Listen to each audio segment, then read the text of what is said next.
nós temos tratado aí, relembrado alguns princípios, né? Sobre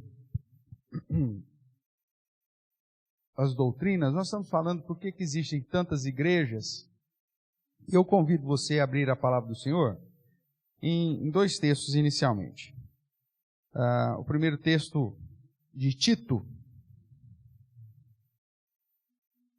Epístola de Paulo escrita a Tito.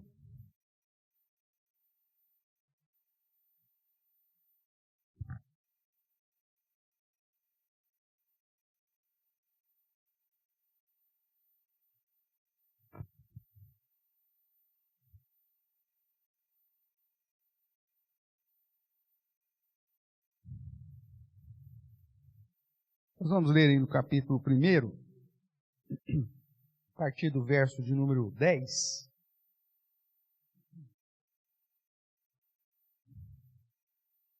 Até o verso 1 do capítulo 2. Diz assim a palavra do nosso Deus. Vamos ler juntos? Todos.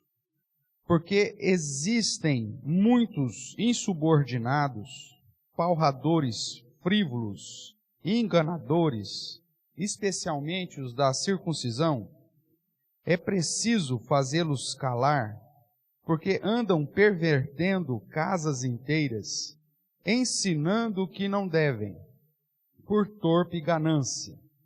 Foi mesmo dentre eles um seu profeta que disse: cretenses, sempre mentirosos, feras terríveis, ventres preguiçosos.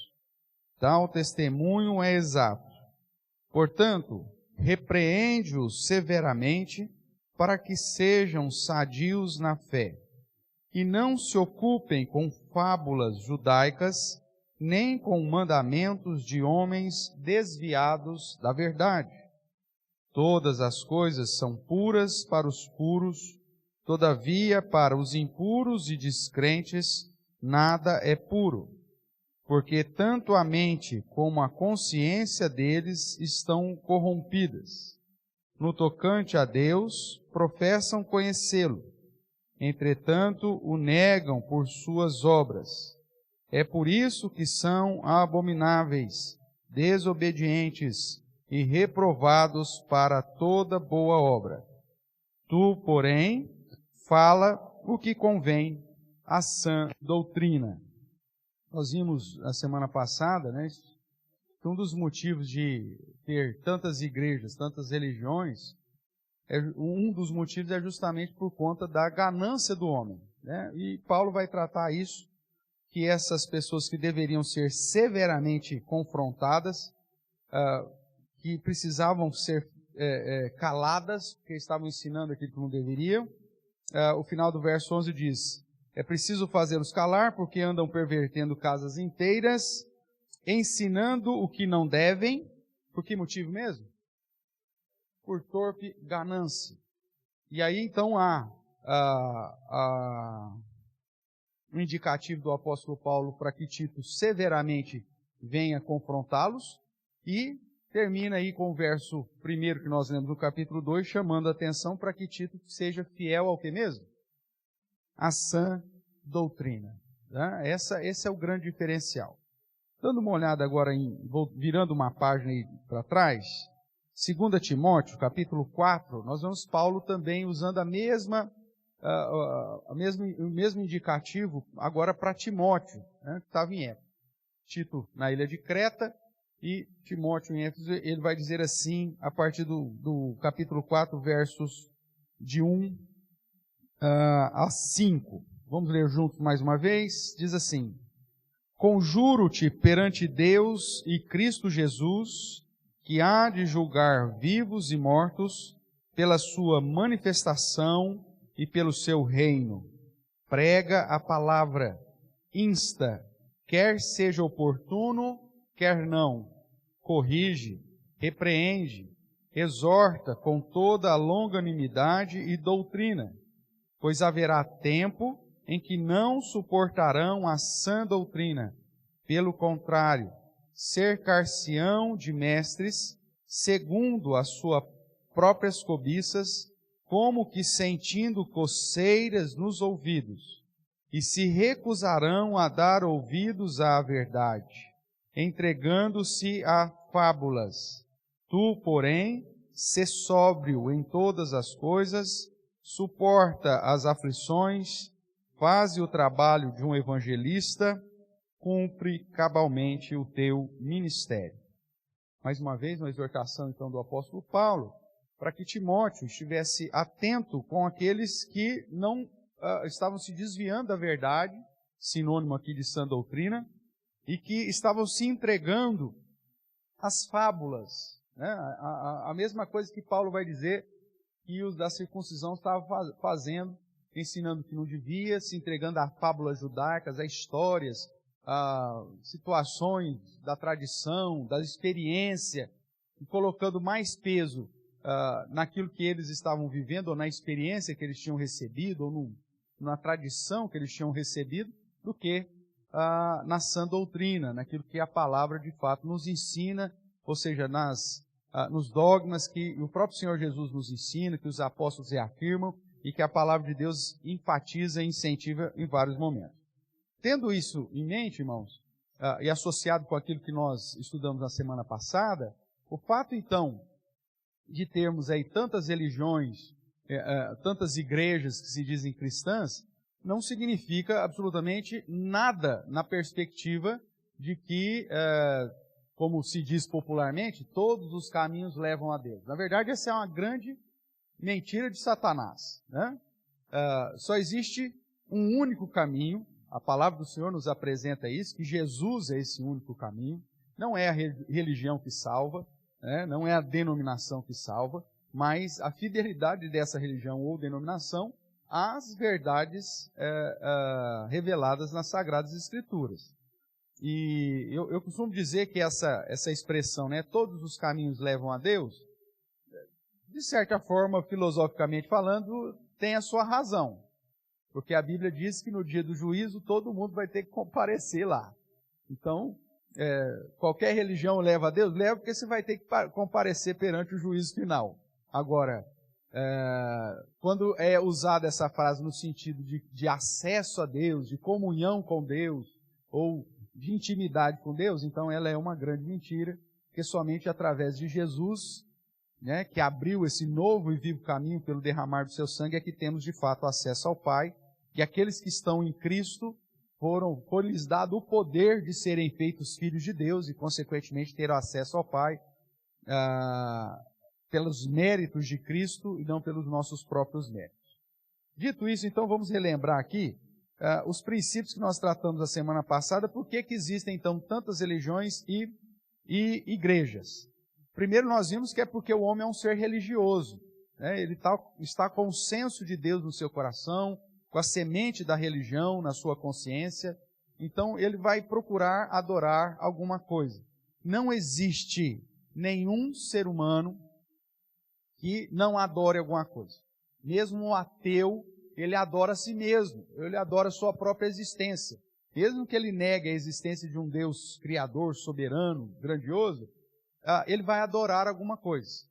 A Bíblia diz que o nosso coração é cheio de ídolos, é fábrica de ídolos. Ezequiel vai nos dizer isso.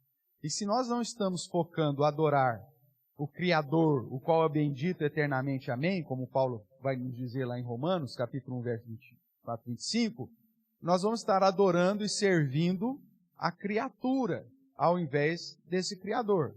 Então, as pessoas vão adorar a si mesmo, vão adorar o dinheiro, vão adorar a sua beleza, né? Vão adorar a juventude, vão adorar, talvez, ídolos, né? Criados, sejam pessoas, sejam objetos, vão adorar até mesmo líderes religiosos, ou a própria religião, né? Tem gente que adora a própria religião. Não, eu nasci tal, vou morrer tal. E você pode apresentar a verdade para ele e falar assim, não, mas eu sou tal coisa, então eu vou morrer assim. Né? A pessoa, ela adora a religião, ela não adora a Deus em hipótese nenhuma. Ela pode até dizer que teme a Deus, que adora a Deus, mas a prática do dia a dia vai mostrar que ela adora muito mais a criatura ao invés do Criador. Então, o ser humano é religioso. O segundo motivo que nós vimos é que ele é ganancioso, como nós lemos aqui no texto, por torpe ganância. E aqui não é necessariamente a questão financeira, né? Apesar de que muitas pessoas usam da religião por uma questão de lucro financeiro. Né? Nós vimos aí os textos lá de Pedro em especial, que fala que as pessoas fariam comércio umas das outras, tal, por situação financeira, né? Pensando que a piedade é fonte de lucro, né? Mas não apenas na perspectiva financeira. Às vezes essa ganância é de poder, é de reconhecimento social, é de uma posição diante de uma comunidade, né? Então, aquilo que eu falo muitas vezes nas igrejas pentecostais e neopentecostais, que dão essa ênfase na posição, né? Poder, né? A pessoa chega e diz: o que você é na igreja? Aí você fala assim: eu sou membro da igreja. Ah, é? Nossa, mas tanto tempo, né? Sou membro da igreja? Nossa, pensei que você já era alguma coisa, né? Aí, mas o que é esse ser alguma coisa? Não, pensei que você já era obreiro, você já era diácono, você já era presbítero, você era pastor, sei lá eu. Nossa, tanto tempo que você está nessa igreja e você ainda sou membro. Não, eu trabalho no ministério tal, sirvo no ministério tal, parará, mas que coisa, né? Então, por quê? Porque o foco dessa ganância no sentido de ter uma posição, muitas vezes. Né? E tem gente que cria, inclusive, uma estratégia de hierárquica, né? De galgando aí as posições na igreja como se fosse um plano de carreira, né? E não estivesse voltado para a ideia do chamado de Deus, dos dons que Deus capacita e tudo mais. Então, o segundo motivo, aí se ele está numa comunidade que, vou pôr entre aspas, não dá a oportunidade que ele gostaria talvez de ter, ele vai e abre a igrejinha dele na esquina ali e está tudo certo. Então, por isso, vai fomentando o número de igrejas aí. Vimos também que o terceiro motivo para existir tantas religiões e igrejas é que os homens buscam seus próprios interesses. Né? A gente tem a inclinação de nos achegarmos às pessoas que falam a mesma língua que a gente, ou que tem alguma coisa que nos interesse. Não importa se é a verdade. Não importa se é uma vida sincera e temente a Deus. Se eu vou num lugar e eu ouço algo que confronta, que eu não gostei, eu não gostei. Não, falou que eu sou pecador, estou fora. Eu quero ir num lugar que fala que eu sou a menina dos olhos de Deus. Eu quero que eu vou num lugar que diz que eu sou mais precioso do que o ouro de Ofir. Eu preciso ir num lugar que o pastor olhe para mim e fale que eu sou especialzão, né? E que se eu não, olha, se você não for, né? Você não veio, ou você deixou de fazer alguma coisa, meu Deus, não sei o que seria de Deus, né? Pela minha ausência. Veja, buscando o interesse. Então, se eu sou confrontado, eu não gosto. A gente faz isso com os pais da gente, não é verdade? Aquela crise da adolescência lá, quando o pai e a mãe estão pegando muito no seu pé, você fala assim: eu não pedi para ser seu filho. Eu vou fugir dessa casa. Não tem essa crise? Então, por quê? Porque o pai fala o que você não quer, a mãe puxa a orelha no negócio que você está fazendo, então a gente não gosta, a gente quer. Aí você vai pro traficante lá, o traficante só fala coisas boas pra gente. Você fala: pô, o cara gosta de mim. Quantos e quantos adolescentes e jovens entram nesse caminho, por quê? Porque são ludibriados, né? São seduzidos, porque ouve aquilo que interessa, né? Quantas e quantas garotas acabam entrando aí, muitas vezes na postura de uma vida promíscua, de prostituição, porque na verdade, por conta da carência, alguém fala: não, mas você é muito bonita, nossa, você é lindona, ixi, você vai fazer um sucesso muito grande, os homens vão se prostrar diante dos seus pés, o que é isso? Você vai ficar aí igual a sua prima, igual a sua irmã? Não, o que é isso? Vamos aproveitar a vida. E aí as pessoas falam aquilo que elas querem, que as pessoas gostam de ouvir e acabam sendo ludibriadas, né? Isso acontece também em relação à religião. As pessoas procuram aquilo que é gostoso de ouvir, né? Então, não precisa de vida de santidade. Não precisa você negar a si mesmo. Não precisa mortificar a sua própria carne. Vai vivendo. A vida é maravilhosa. Vai aproveitando. Aí as pessoas, nossa, essa igreja é maravilhosa, né? Ela tem um amor maravilhoso. Um amor que tolera tudo, né? Então aqui eu não me sinto confrontado. Olha que delícia que é esse lugar. Aí eu vou ficando, né? Você vem numa igreja onde a sua postura é confrontada, a sua ferida é toda hora cutucada, aí você fala, não vai dar. Não vai dar. Então, por isso que existem tantas igrejas. E o outro motivo que nós pusemos é porque é uma estratégia do nosso inimigo. Satanás, a Bíblia mesmo já diz isso, que ele, na figura da besta que emerge do mar, vai ter aparência de cordeiro, mas o ensino ou a palavra é de quem mesmo? Do próprio dragão, né? Da própria antiga serpente, que é Satanás e o diabo, para não ficar dúvida. Então, ele vai usar as filosofias, ideologias e religiões no mundo para continuar conduzindo as pessoas para longe de Deus. E mas o diabo ele consegue fazer sinais, prodígios e milagres, pastor? Sim, a própria palavra de Deus diz que ele faz. Se você se lembrar lá da situação de Moisés, quando Deus deu a ele alguns sinais para provar para o faraó que ele estava falando em nome de Deus, os magos do Egito, Janes e Jambres, fizeram os mesmos sinais.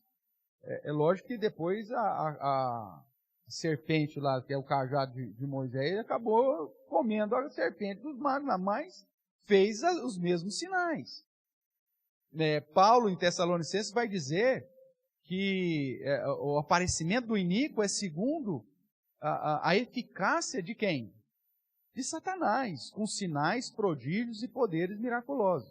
Então, às vezes você vai numa determinada religião ou denominação e está acontecendo sinais, prodígios e poderes maravilhosos às vistas dos homens, né? E Jesus mesmo diz que esses falsos profetas, os falsos mestres,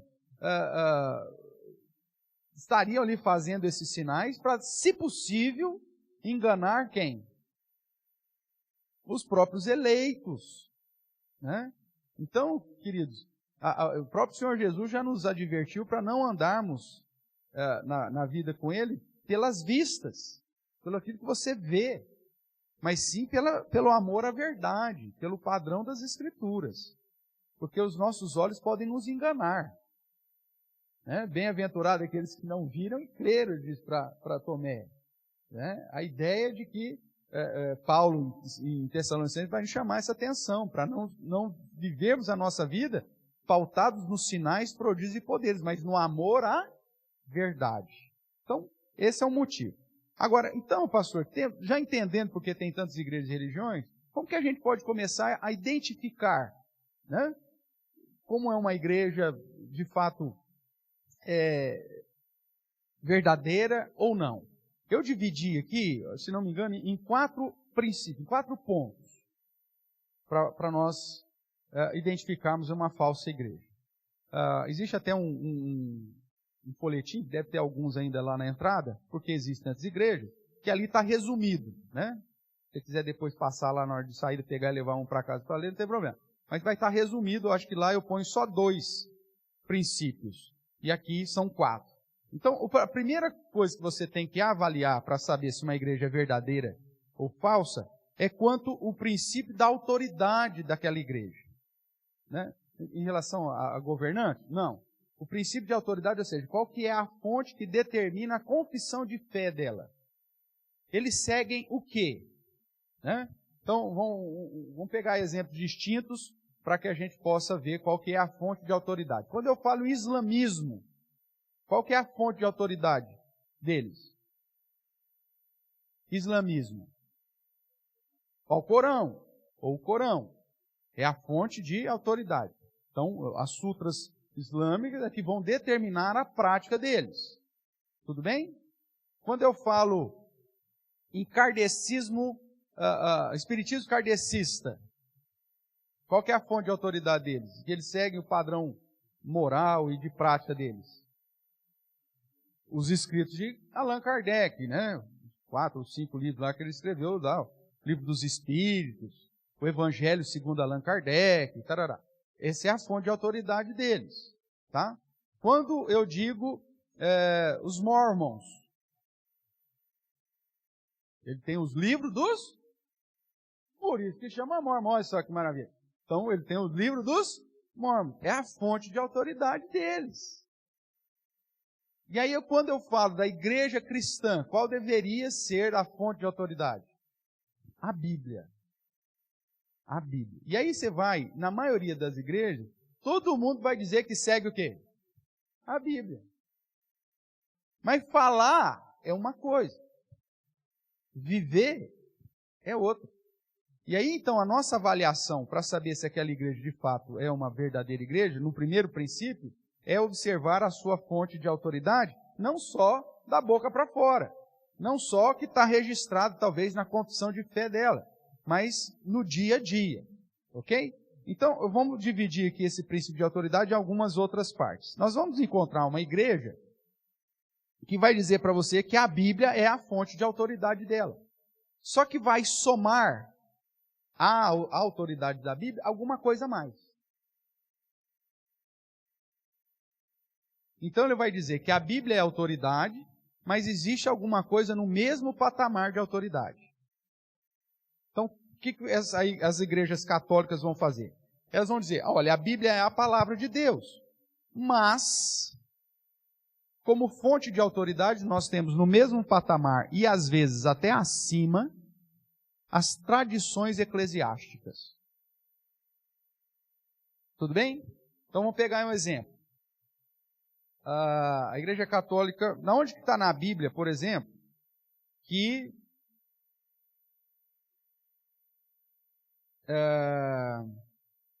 aqueles que estão servindo a causa do Senhor não podem casar? Onde está na Bíblia dizendo assim, ó, aqueles que forem servir a causa do Senhor como pastores, evangelistas, missionários, não devem casar? Tem algum lugar disso aí? Não, não tem. Pedro era casado? A sogra ficou doente, Jesus ainda curou a sogra do cara, né? Dizem as más línguas que esse foi o motivo de Pedro ter negado Jesus 3 vezes, mas, independente das motivações, então o fato dele ter sogra apontava porque ele era casado. O próprio apóstolo Paulo e Barnabé, que por conta do ministério missionário, optaram a não ter uma esposa, vai dizer lá em Corinto, fala, por que só eu e Barnabé não temos o direito de termos uma irmã companheira conosco? Por que só nós não podemos casar? Porque Paulo estava olhando a questão, a manutenção dessa família ia ficar mais difícil, viajar sendo perseguido. Você lembra, Paulo já foi apedrejado, açoitado, não sei o que. Ele falou, se eu tiver casado, minha mulher junto, o que vai acontecer? Então é melhor, ele inclusive diz isso lá em 1 Coríntios 7, seria melhor não casar quem está servindo ao Senhor, mas não como ordem, por um momento específico, inclusive, de perseguição que estava se vivendo. Ele vai dizer isso, inclusive, que por conta da perseguição. Agora, em lugar nenhum a Bíblia proíbe, inclusive os sacerdotes do Antigo Testamento, que é a base ainda sacerdotal da Igreja Católica, todos eles eram casados. Vamos pegar um exemplo aqui do Novo Testamento, né, de sacerdote que era casado. Lembra do Zaca? Lembra, Lelis? Do Zaca? O Zacarias? É que a gente era mais íntimo, então. Mas o Zacarias, ele era casado com quem?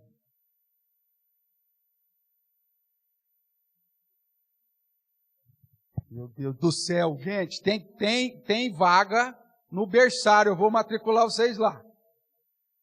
Era casado com Isabel, ou dependendo da sua tradução, Elizabeth. Algumas traduções trazem Elizabeth. Que foi pai e mãe de João Batista. Lembra? O Zaca foi lá, era sacerdote, entrou lá, o anjo falou para ele, você vai ter um filho. Eu falei, mas eu já sou velhão. Não tem problema, cara. Que maca peruana nada, é o Senhor que faz as coisas, pode ficar tranquilo, né? E sua esposa vai ficar grávida, vai ser um menino. E ele vai ser o precursor do Messias.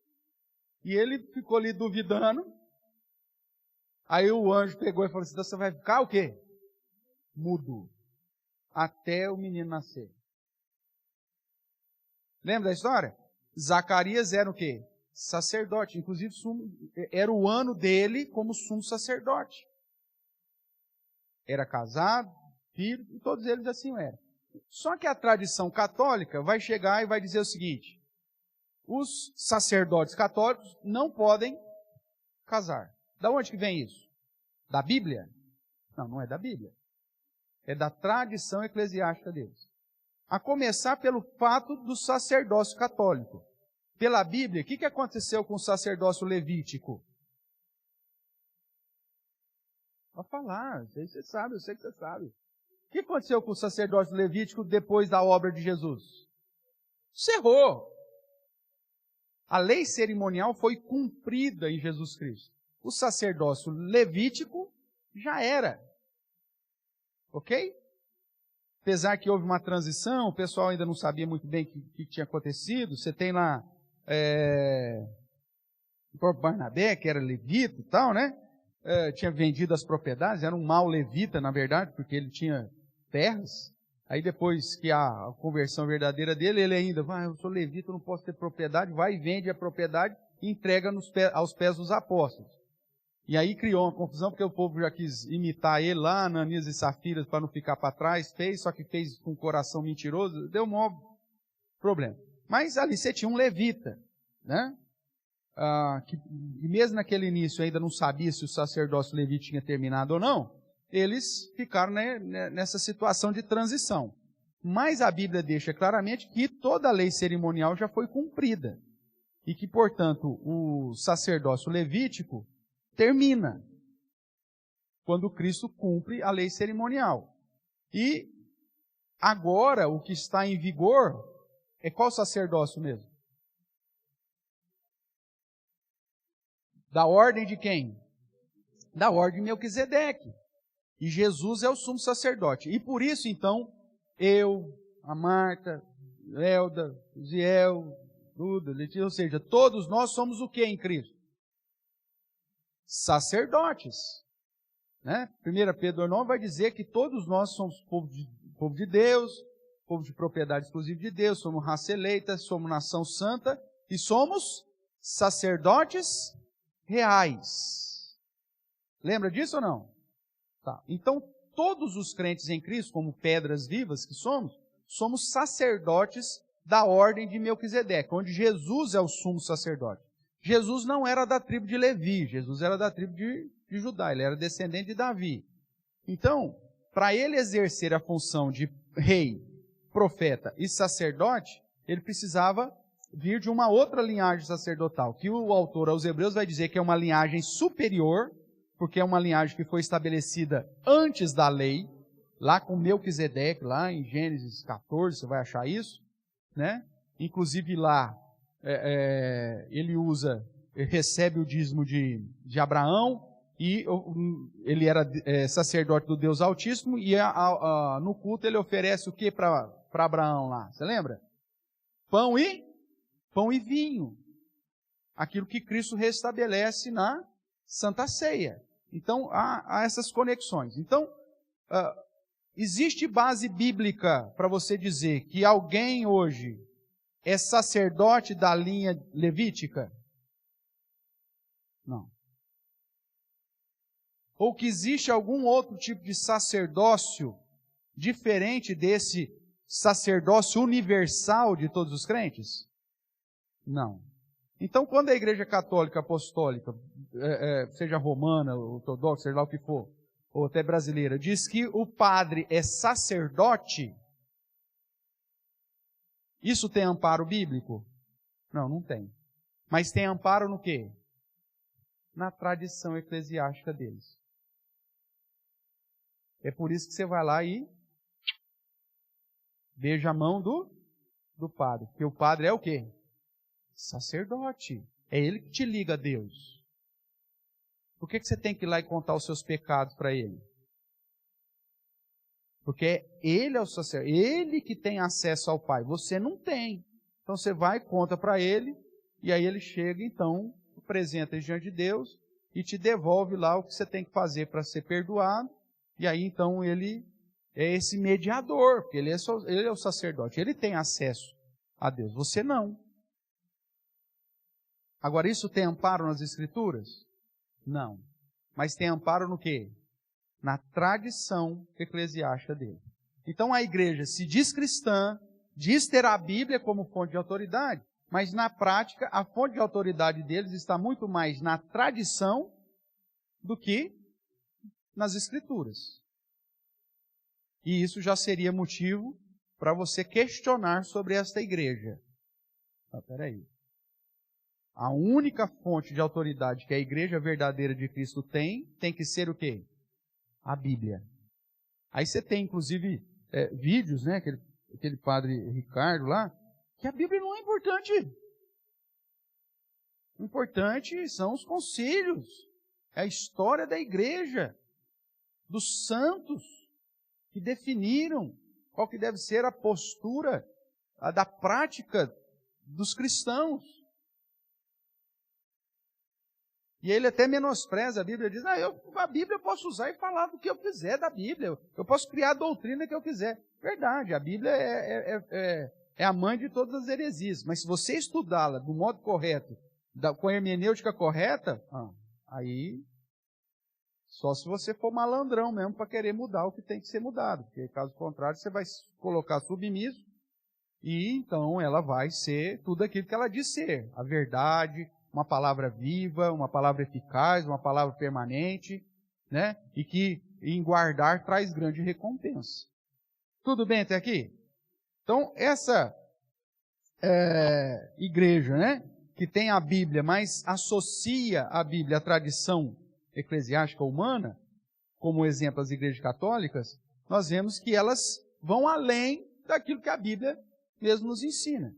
Então, a Bíblia e a tradição papal assumem a mesma autoridade. Inclusive, a palavra do Papa, em algumas questões, prevalece sobre a Bíblia. A Bíblia diz isso, mas o Papa diz aquilo, então permanece o que o Papa diz, ou que as encíclicas foram ditas, ou as bulas papais foram determinadas. E aí, com isso, você tem uma igreja que, na verdade, a fonte de autoridade não está mais nas Escrituras. Está na autoridade papal. E aí você tem, dependendo do Papa, uma linha que a igreja vai assumir de prática. Né? Por que a gente, acompanhando aí, nós somos uma geração que viu aí pelo menos o quê? 3 papas. Né? Você tem mais de 20 anos aí, você viu, tem papo. O João Paulo II, não, e dependendo um pouco mais, até 4, né? Porque o João Paulo I foi um negócio assim, meteórico, né? João Paulo I, já é o segundo, né? Porque foi um negócio assim. Então, João Paulo I, João Paulo II, o Bento, que está aí também, ainda, né? E o Francisco. É isso? Então, dependendo se você tem aí na faixa de 40, um pouco mais de 40, você viu os 4. E aí, por que eles elegem isso? Cada um com uma tendência para agradar o quê? O movimento da própria igreja. Alguém ia falar alguma coisa? Aí já é um pouquinho aí, o pessoal já de 42 anos, vamos falar assim, né? Falei 40, então o pessoal de 42, né? Mas tinha lá o 23, João 23? Então veja, e cada papa que a gente acompanhou, pelo menos esses últimos, era tudo assim uma tendência muito mais política e para agradar alas da própria denominação do que uma fidelidade às Escrituras. Né? Então, isso é perigoso. Então, se você está numa igreja onde a autoridade não é a Bíblia, você tem que estar com a orelha em pé. Tá? O problema é que o católico nosso, ele é muito fajuto. Porque se ele fosse fiel ao catolicismo, seria até tranquilo o convívio. O problema é que ele não é. Né? Você tem alguns dogmas da Igreja Católica, por exemplo, que o próprio católico não aceita. Só que ele não tem coragem de sair da igreja, porque, na verdade, aquilo é religiosidade. Se você fizer uma pesquisa, sair aí, microfonezinho lá, gravando igual o pessoal faz por aí, pega aí, vai lá na praça lá central da cidade e pega alguns dogmas da Igreja Católica. E começa a perguntar, viu, o que você acha disso? Você pergunta para mim, você é católico? Sou católico. O que você acha disso? Você pode ter certeza que hoje, no contexto que nós estamos vivendo, mais de 70% dos católicos são contra as doutrinas católicas.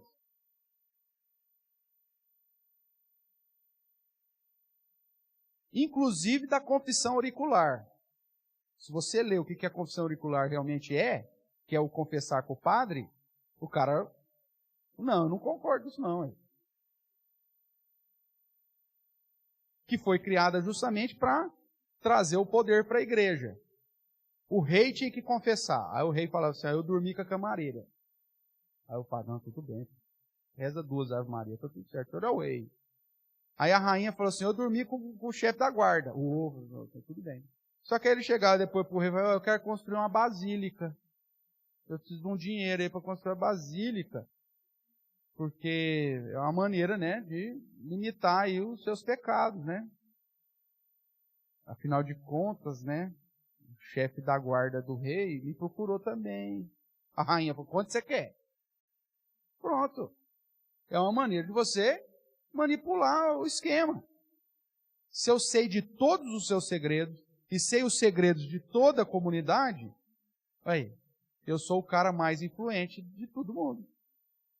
Ou não? É lógico que sou. Se eu sei o pecado do prefeito, da mulher do prefeito, do presidente da Câmara, né? Aí, politicamente eu estou feito. E toda a situação vai ser direcionada para ele. Então, por que a tradição é importante para ele? Porque mantém esse padrão de influência, inclusive social. Mas não é isso que a Bíblia nos ensina. Tudo bem até aqui? Vamos caminhar mais um pouquinho aí. Segundo, dentro ainda do princípio de autoridade, a segunda tipo de igreja que você vai encontrar é aquela que diz que tem a Bíblia como autoridade, mas associado aí à experiência humana. Aquilo que a pessoa viveu. A Bíblia diz isso, mas eu vivi diferente. Eu tive uma outra experiência. E aí, então, ela vai seguir, não a autoridade bíblica, mas a autoridade daquilo que ela viveu, daquilo que ela experimentou. Então, aqui nós colocamos como exemplo dessa igreja, as igrejas, algumas, né, pentecostais e as neopentecostais. A experiência de vida e de prováveis manifestações sobrenaturais assume autoridade igual ou superior à Bíblia. A palavra do Senhor já nos disse que o período revelacional terminou em Jesus Cristo. Não existe mais revelações da vontade de Deus. O que nós temos hoje? A Bíblia. Você quer saber a vontade de Deus até Jesus voltar? Está aqui já, revelado. Jesus é a expressão exata do ser de Deus. Deus nos falou de vários modos e maneiras, e nos últimos dias nos falou pelo Filho, a quem constitui o herdeiro de todas as coisas. Jesus, quando traz a última revelação, que é Apocalipse, ele diz no final, ninguém acrescente nada, ninguém tira nada. Então, o que nós precisamos saber, aquilo que Deus quer que nós saibamos, para vivermos uma vida até a volta de Jesus, já está aqui. Só que o ser humano, ele não aguenta. Aí ele, então, quer ter uma experiência. Aí entra a questão antropológica, sociológica, psicológica, psiquiátrica, uma série de coisas. Mas aí o cara quer ter uma experiência sobrenatural com Deus. Aí, de repente, ele chega, né? E como é algo abstrato, é fácil de ser manipulado. Igual aqui, estou vendo ali, do lado daquela bexiga rosa, um anjo. Olha lá, pode olhar. Olha só, piscou para mim. Viu? Quem viu? Levanta a mão. Não viu? Você não viu porque você é um miserável pecador. Agora eu não. Deus me mostrou. Prova que eu não vi. Prova que eu não vi. Você pode falar, o pastor acho que está mentindo. Eu acho. Agora prova. A Bíblia não diz que tem existência de anjos? Tem. A Bíblia diz. A Bíblia não diz que algumas pessoas já tiveram visão de anjos? Inclusive conversaram com anjos? Se eu chego para você e falo que eu vi, que eu troquei uma ideia com um anjo, você pode até duvidar. Mas você não tem como provar que eu não tive essa experiência. E aí, por ser abstrato, o que eu faço? Eu jogo no campo da fé. Você pode crer ou não. E, inclusive, o anjão lá chegou para mim e disse um negócio a respeito de você. Mas se você não crer, eu não vou nem falar. Ah, meu Deus do céu. Pronto, eu já fisguei o seu coração. Isso acontece lá na sua casa. Você está lá, reunião familiar de final de ano, aí está todo mundo lá. Cortando lá o salpicão, tá tudo lá. Aí a cunhada fala assim, fulano, preciso falar uma coisa. Não posso. Não, deixa para lá. Vamos continuar fazendo o salpicão. Pronto. Acabou contigo. Você vai pular em cima dela e apertar o pescoço dela. Você me fala agora, você não vai ganhar o presente de Natal. Você não consegue dormir aquela noite. Só porque ela te disse isso. Agora imagine você num contexto de igreja,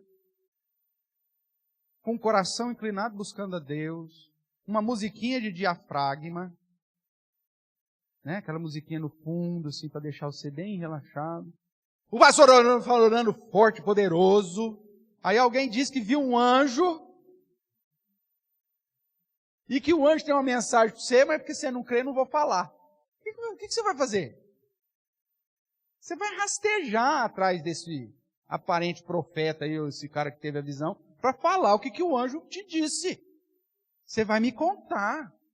Você vai fazer igual Jacó, você vai agarrar na coxa dele e falar assim, eu não te solto enquanto você não me contar.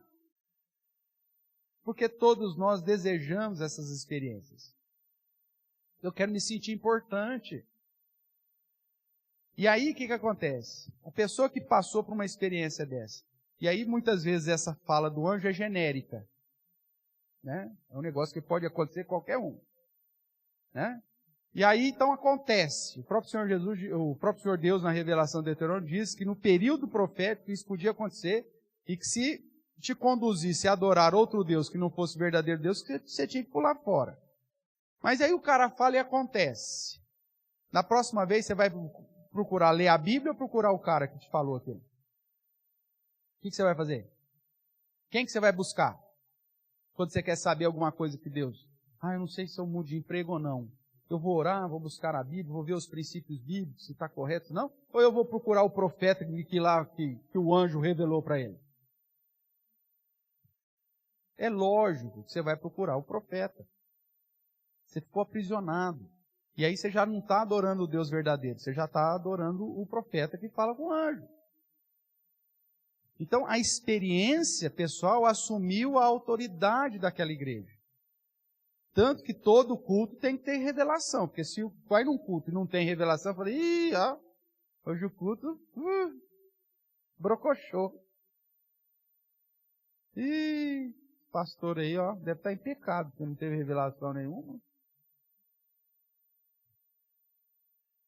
Então, a experiência assume a autoridade da vida das pessoas. Bíblia, tem base bíblica para isso? Meu amigo, a Bíblia diz que você tem que amar a verdade, que é a palavra. É dela que vem toda a instrução. Guardo no coração as experiências vividas na igreja para não pecar contra ti. É assim que ensina? Não, guardo no coração a tua palavra. Esse é o grande diferencial. Então, se você vai numa igreja onde as experiências sobrenaturais, revelacionais, tem mais autoridade do que a pregação bíblica, orelha em pé, porque aquela igreja pode ser uma igreja que está fundamentada numa fonte de autoridade que não é aquela que Deus quer que você tenha. Né? E certamente você vai achar um monte de gente fazendo propaganda de, você tem que ir lá. Nossa, agora é um profeta novo que chegou. Nossa, olha, ele fala e acontece. Cuidado. Vamos fazer uma pausa aqui, dá uma olhadinha comigo lá em Deuteronômio. Estou falando do período ainda de transição aqui, né? Profético. Deuteronômio 13.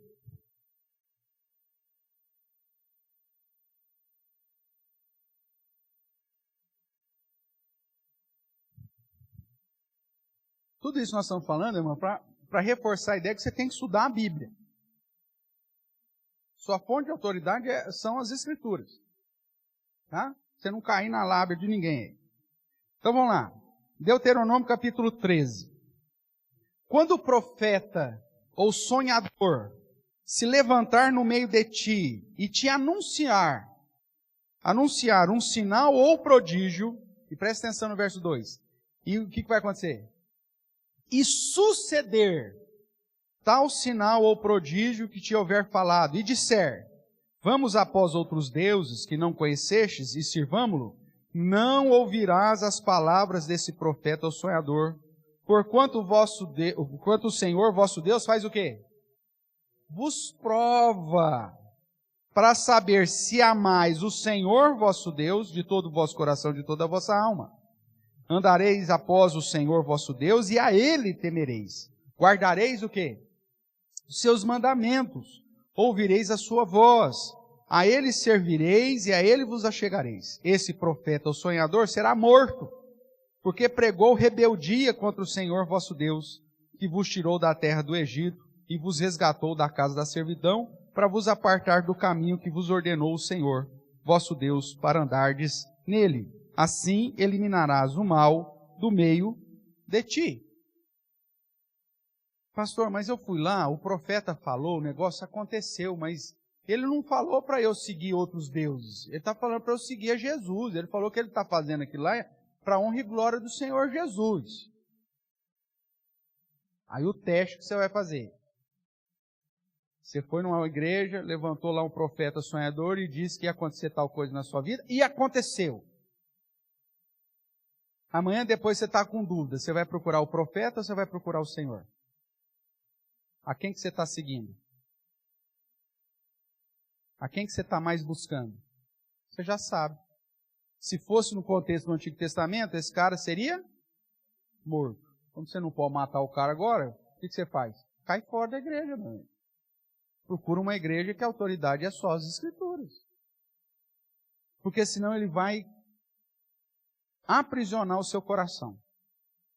E quantas igrejas que as pessoas estão lá aprisionadas emocionalmente, psicologicamente, até espiritualmente, na figura do profeta, na figura do pastor, na figura do líder. Porque o cara, e ainda mais nós, irmãos, nós que cremos em Cristo Jesus, a Bíblia diz que no momento da nossa conversão, nós somos selados com o Espírito Santo da promessa.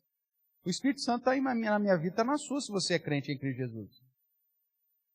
O mesmo Deus que habita em mim, habita em você. Por que ele falaria para mim, se ele também está em você? É ilógico. Ele vai falar contigo por meio da palavra, do ensinamento das Escrituras. Ele não precisa mais de mensageiro. Eis que o Senhor manda te dizer. Não, peraí, meu amigo. Eu tenho o Espírito Santo e a Bíblia é a verdade. Eu não preciso da sua revelação. A rebeldia. Não quer ouvir o ungido do Senhor. Meu Deus do céu, não existe mais essa história. Todo sacerdócio universal, o pastor, ele simplesmente tem um dom específico e foi ordenado, foi dado a ele a ordem para pregar o Evangelho. Nós tivemos ordenação de presbíteros aqui na igreja agora por ocasião da organização, da fundação da igreja, a organização como igreja. Vocês viram aqui eu derramando 5 litros de óleo na careca do Luciano? Lubrax. Sintético Lubrax, 10 mil quilômetros. Vocês viram ungindo algum aqui? Não tem mais isso.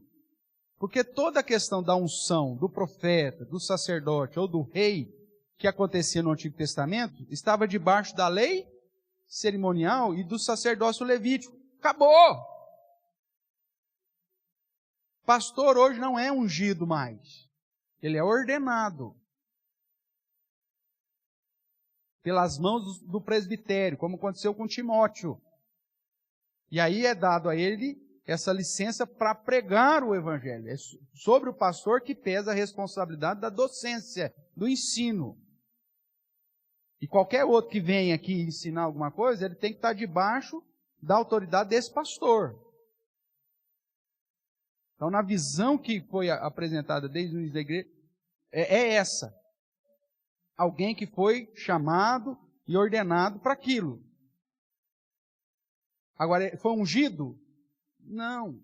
Então, as igrejas pentecostais falam assim, olha, não toque no ungido do Senhor. Todos nós o somos. Isso é uma maneira de te aprisionar. Ou então, quando traz aqui, né, o senhor, o profeta de plantão fala, eis que o Senhor está me dizendo que ele tem aqui alguns chamados para vocês serem levitas. E aí começa toda aquela, vamos orar que o Senhor vai mostrar. Aí um chora, outro cai, outro baba, outro ri, aquele emocionalismo puro. E aí tal, se leva, Deus está me dizendo. Aí ele escolhe os caras assim. Aí dá aquela animada no cara. Aí põe o cara para tocar. É aquele cara que ele já sabia que já toca, só que o cara estava meio preguiçoso de assumir um compromisso com o ministério, porque tem que ensaiar, aquela coisa. Então ele cria tudo isso, aí joga no colo do cara, aí o cara vai falar não para a igreja, diante de uma revelação desse tamanho. O cara mesmo com raiva, ele vem. E se ele não vier, fala, é rebelde, porque o Senhor revelou que você era levita. Mas tem levita hoje? Acabou o sacerdócio levítico, meu Deus do céu. É manipulação das Escrituras. Só que cria uma experiência, porque através daquela experiência ele te aprisiona. Cuidado. Isso não significa que é igreja do Senhor. É igreja, diz até que a Bíblia é autoridade, mas associou, somou alguma coisa que não devia. Tudo bem? Tranquilo? Ainda dentro do princípio de autoridade, nós podemos ver aquele grupo que coloca que a Bíblia é a palavra de Deus, é fonte, mas tem uma revelação posterior. Tem alguma coisa a mais. Um livro a mais. Geralmente são as seitas, né? Então, uma revelação posterior à Bíblia, através de anjos, de visões, de sonhos a determinadas pessoas, assume autoridade igual ou superior às Escrituras, ou à Bíblia. Então, por exemplo, você tem a Igreja Mórmon, eles acreditam na Bíblia? Sim.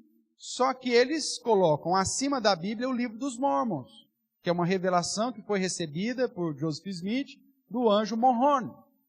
Não é parente da Marilyn Monroe, não, tá? É só meio parecido, não. Mas foi lá, que deu o livro de ouro para ele, e aí então ele registrou esse negócio. E aí eles seguem o livro dos Mórmons.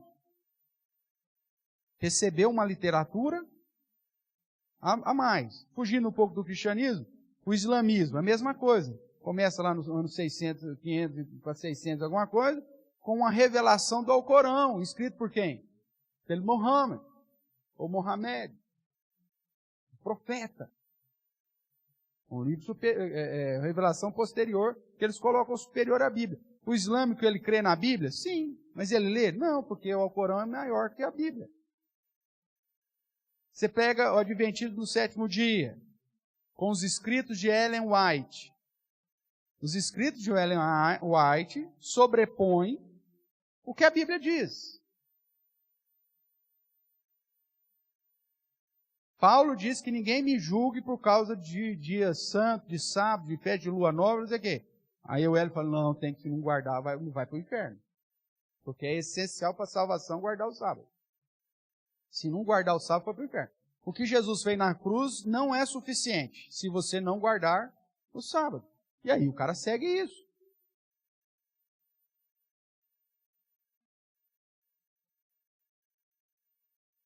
Né? Não pode comer carne de porco.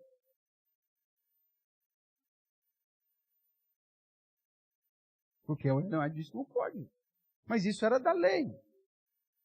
No Novo Testamento, tudo que é recebido com ações de graças, aí, louvado seja o nome do Senhor. Imagine você, irmãos, passando por uma situação de dificuldade, sei lá eu quantos anos atrás aí, morando lá no sítiozinho, e você tem um porquinho lá, porque é mais fácil cuidar, não é verdade? E aí você está lá, tem que comer o porquinho. Aí você fala, não pode comer, porque a Ellen disse que não pode. Não pode comer o porquinho. Vou piorar, a situação de pobreza, miséria. Você fala assim, não pode jogar nenhum sangue fora, cara, nós vamos fazer um chouriço. Hoje, porque está tudo bem, está tudo maravilha, a gente ouve um negócio desse aí, a gente, né? Não, estou fora desse troço. Mas, meu amigo, imagine na crise que foi vivida aí no século passado aí. Você acha que as pessoas começaram a comer pé de galinha porque é gostoso? Ah, mas é uma delícia. Quantas vezes por semana você faz? Quem gosta de pé de galinha? Fala, não, pastor, eu como 3 vezes na semana, que é muito bom. Tem picanha lá, mas eu gosto do pé de galinha. Fala sério. Quem que faz aqui pé de galinha pelo menos uma vez por semana?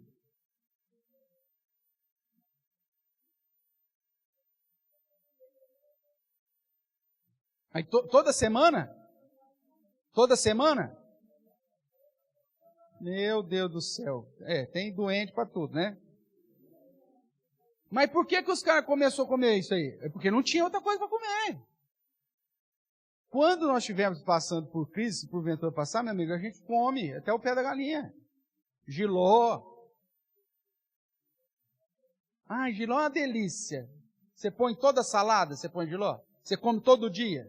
Não, é um dia, uma vez no ano, você vai comer jiló. Porque alguém falou que é detox.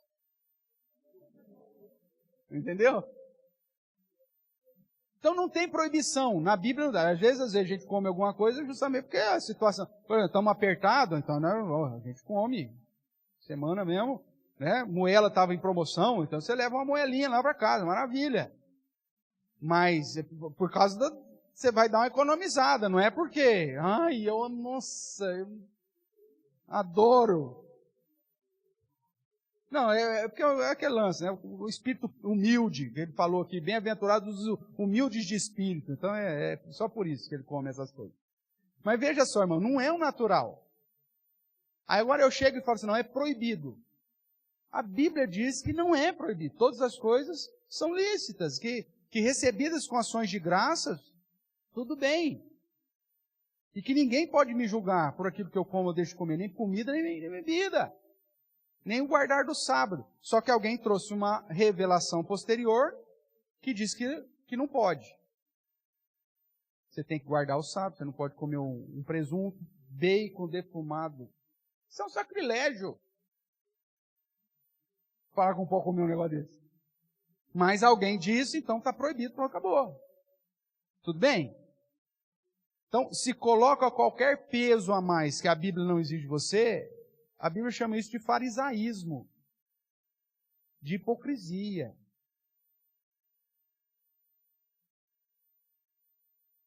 Ah, pastor, mas lá em Atos 15, quando o concílio de Jerusalém reuniu, eles falaram para não comer carne sufocada, não sei o que. Se você pegar as 3 indicativos que o concílio diz, ali está focado práticas contrárias ao padrão ético de Deus. Ou é de idolatria, ou é de práticas de religiosidade e de imoralidade. O foco é esse. Porque se aquilo lá for entendido na perspectiva de retorno ao que o cerimonialismo do Antigo Testamento determinava, então está errado. Porque em Jesus, toda a proibição cerimonial do Antigo Testamento já foi cumprida. E aí depois Paulo vai deixar claramente em Gálatas que ninguém pode me condenar ou julgar por conta de comida, de bebida, de dias de festa, de luas novas ou de qualquer outra coisa cerimonial. Então, se alguma religião ou alguma denominação coloca isso como essencial para a salvação, ela está acrescentando à Bíblia uma fonte de autoridade. E isso deve ser rejeitado. Tudo bem até aqui? Vamos lá que o meu tempo está indo.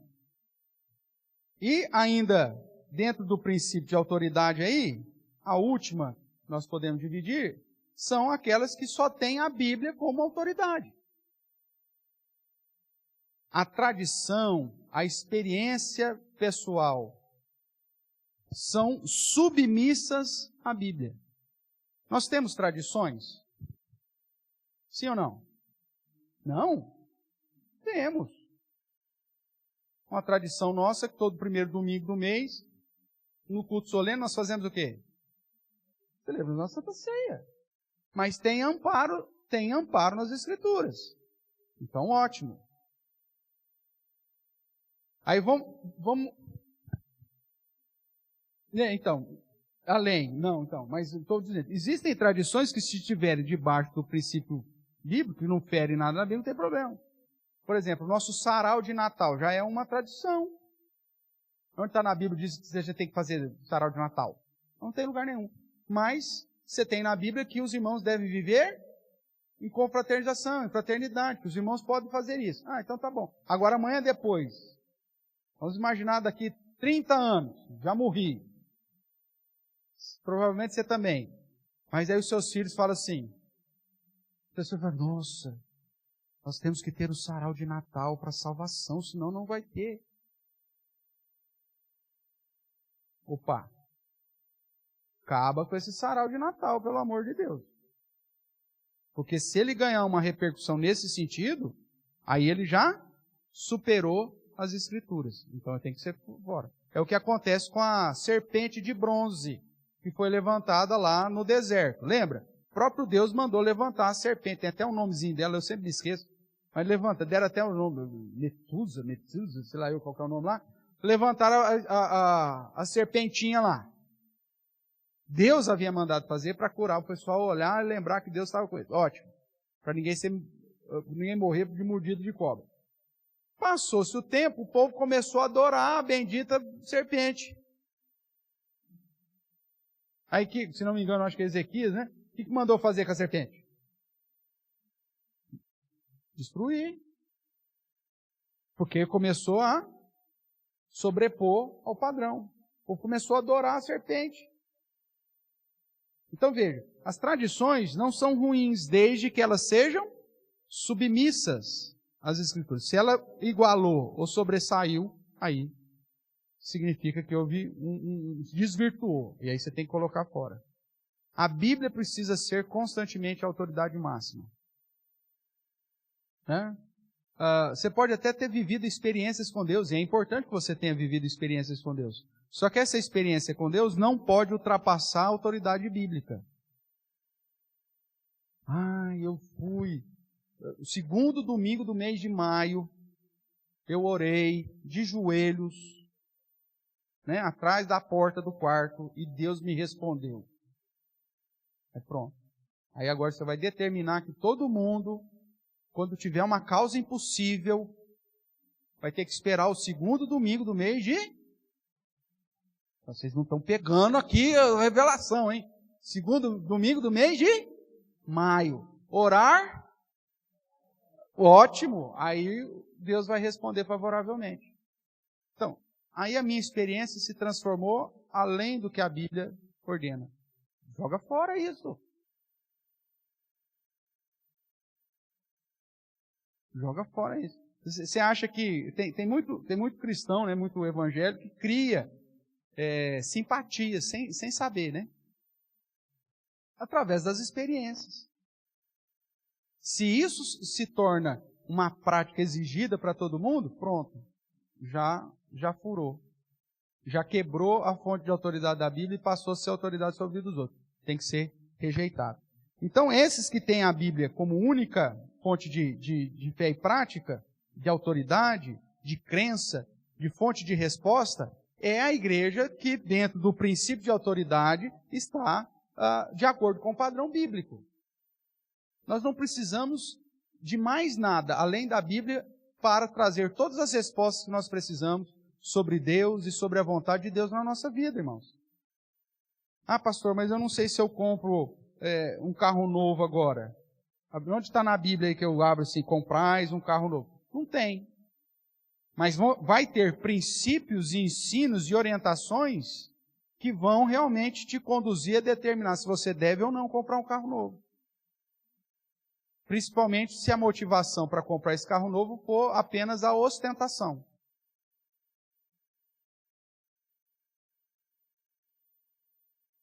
Ou você vai ter princípios na palavra do Senhor que vai, inclusive, te auxiliar, né?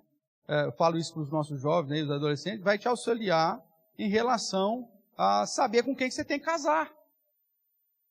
Pastor, não, onde que está aqui? Ele não tem um nome bíblico, então eu nunca vou poder casar com ele, porque eu nunca vou achar aqui o nome dele. Não, são princípios, são orientações, postura ética, características da vida,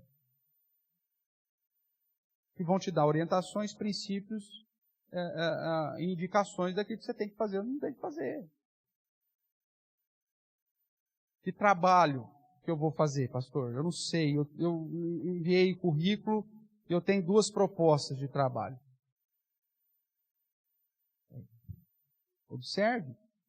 Que trabalho que vai te aproximar mais de Deus, que trabalho que vai te conduzir a glorificar mais a Deus. Pode ser um belo de um trabalhão, mas, né, eu sempre brinco aqui, tiro sarro, né, o cara chega, pastor, recebi uma proposta de trabalho, preciso agora saber. Uma é chão de fábrica, outra é gerência, pastor. Mas eu ainda estou em dúvida. Aí se for tão somente pela questão financeira, fala, não, vai para gerência, meu amigo. Eu vou trabalhar mas gerência do quê? Da boca de tráfico. Eu tenho um amigo que é traficante, ele falou para eu gerenciar toda a boca lá. Vou ganhar bem. Aí a Bíblia já vai te dar princípio para saber se você vai trabalhar no chão de fábrica ou se você vai ser gerente. Né? Ou então não, você, pastor, tem uma oportunidade aí para comprar um negócio, vou ser agora empresário. Estou comprando um motel. É lícito, pastor.